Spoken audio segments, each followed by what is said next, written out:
You know, Jesus Christ calls my ministry before rapture, before tribulation, before Jacob's trouble, before the time that has come to now lambaste you, ravas you, shapa you ngebandi ngoba you were disrespectful. Before that time, he calls my ministry a pet cemetery. Yeah, I ain't lying.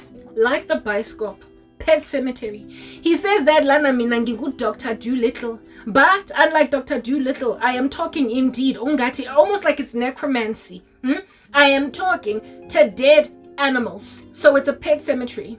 I'm running a pet cemetery in these streets and I got nothing but donkeys. I got nothing but a whole bunch of lions. I got nothing but hyenas. I'm out here sporting some filthy carnivores all up in my grill trying to ravenously devour the flesh of Muntunje that they ain't never gonna defy. They ain't never gonna beat her down because the kingdom of heaven suffers violence and the violent take it by force, so we don't lose no battles. Because the Lord has given us authority to trample on serpents and scorpions and over all the power of the enemy, and nothing shall by any means harm us.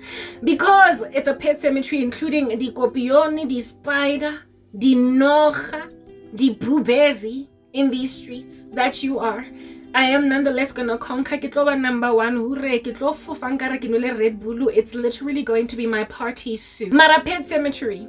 The Lord has come to set the captives free. He says, "Come to me, all of you who labor and are heavily laden, and I will give you rest. Take my yoke upon you and learn from me, for I am gentle and lowly in heart, and you will find rest for your souls. For my yoke is easy and my burden is light." Yeah, the Lord is called the resurrection and the life because he's in the business of raising dead things to life. But like you see, dead things that are raised back to life have to be human. God resurrects human beings. Christ himself was a human being, so his blood atones for people. So if you reduce yourself to but a donkey, if you reduce yourself to but a vulture, if you reduce yourself to but a bubezi, and even then, Scar in The Lion King, if you reduce yourself to Nocha, out just slithering all up in Eve's grill, I'm sorry, you have to graduate first to human being. Get back to what you used to be and then repent. At this point, you're just ravenous beasts. You operate like animals. Eat, eat, eat. Drink, drink, drink. Fart, fart, fart. Defecate, defecate, defecate. You are focusing on nothing but your basic passions. So you're like an animal. Unless you deny your flesh and stop just wanting to eat, eat, eat. You can't even look upon the one whom you have pierced. You can't even look upon Jesus and ask him for salvation because right now you're just a donkey. Admit who you are perverse. Then only seek redemption.